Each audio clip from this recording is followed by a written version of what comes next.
Do you ever find yourself craving a quick meal even though you may not be that great of a cook? Don't worry, it happens to me and many others every single day. But now, thanks to the one and only ramen noodles, you can successfully fulfill your hunger within just minutes by following a few simple steps, even though you may not be a master chef. But first, before you start cooking, you'll need to acquire the right items. You'll need a small to medium-sized pot, 2 cups of water, a stirring spoon, and of course, your own ramen noodles, whichever flavor you prefer. Once you have the items, you're ready to begin. First, you'll fill the pot with the 2 cups of water. Now, make sure that the pot isn't too full with the water, or else it may overboil later on in the process. If the pot is too full, you may want to try and get a larger pot. After you've filled the water in the pot, you'll want to place it on the stove and set the stove to a medium to high temperature. Then you'll wait for the water to boil. While you're waiting, you may want to fill your time by preparing things for the meal. Certain things I like to do are getting a bowl and a fork to eat with, or making myself a drink just to pass the time. Next, you want to actually begin the cooking. Now, once the water has come to a complete boil, you want to go ahead and take your ramen noodles and open them up. Make sure you take the sauce out before you actually pour the ramen noodles into the pot though. Set the sauce to the side, and that will be used later.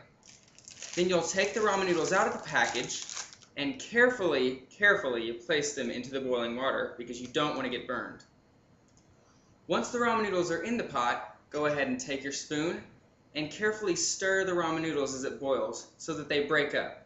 Now you'll want to keep stirring the ramen noodles for about 3 minutes or until they look somewhat soft.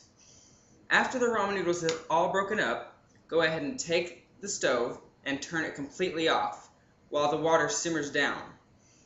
After the water has simmered down after about 1 to 2 minutes, go ahead and take the pot, and be careful because it's probably going to be really hot. You may want to get a pot holder. Take it and bring it over to the sink, and very carefully, because it's going to be steaming, place the stirring spoon in the pot, holding the noodles back while you drain the water into the sink. Now, if you like your ramen noodles to be fairly dry, you may want to go ahead and drain all of the water. But if you like your ramen noodles to be sort of like a soup, you may want to just leave the remaining water in there. After you've drained the water, go ahead and take the pot back over to the stove.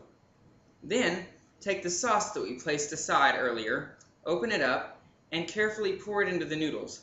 Now you'll want to make sure that you stir the sauce in very well, as this gives the ramen noodles their very unique flavors.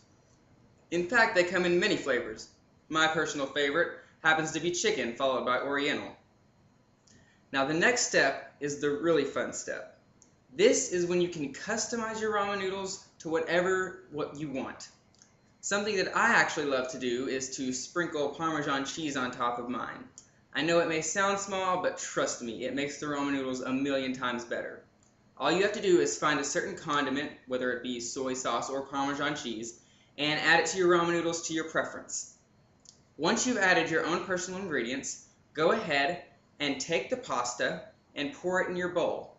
Once you've poured it in your bowl, let it cool down for a minute, and then you're ready to enjoy the meal. Now this is what the finished product should look something like. Of course, I don't have the Parmesan cheese sprinkled on top, but if you don't like to be a rude eater, you might want to cut them up a little bit too, because they can be really long. I know it may not look like much, but trust me, it's a very, very delicious meal. So now that you know how to make ramen noodles, let's go over the steps just one more time so that you get it right. First, you'll need to get all the materials, then go ahead and put the water in the pot and bring it to a boil. After about 3 minutes, go ahead and take the pot off the stove and drain it to your preference. Then add the sauce to the pot, stirring it in very carefully, and finally add your own personal ingredients that you would like to try. And then you're ready to enjoy your meal. As you can see, this is a very easy to make meal, and I would definitely know about easy to make meals as I am a college student. I also know that when I need a quick meal, all I like to eat is ramen noodles. Any other student will tell you the exact same thing. It's definitely a lifesaver in college. So the next time you are hungry and in a hurry, you can always make a great meal in just minutes because you definitely can't go wrong with ramen noodles.